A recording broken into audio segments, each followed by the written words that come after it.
هاي، ازيكم؟ عاملين ايه؟ اتمنى ان انتوا تكونوا بخير يا رب دايما.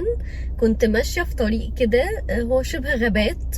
فعاده لما بنبقى ماشيين في الطرق اللي زي دي بنشوف حيوانات لاول مره. وانا من ضمن الحيوانات اللي شفتها هو كان ثعلب. كان اول مره في حياتي اشوف شكل الثعلب، ايه لدرجه ان انا كنت شاكه هو ثعلب ولا لا يعني. فعشان كده صورت فيديو وتعالوا نشوفه سوا. ربما يكون فعلا محدش شافه زيي، فنشوفه ايه مع بعض تاني. يلا بينا نشوف الفيديو واتمنى ان هو يعجبكم.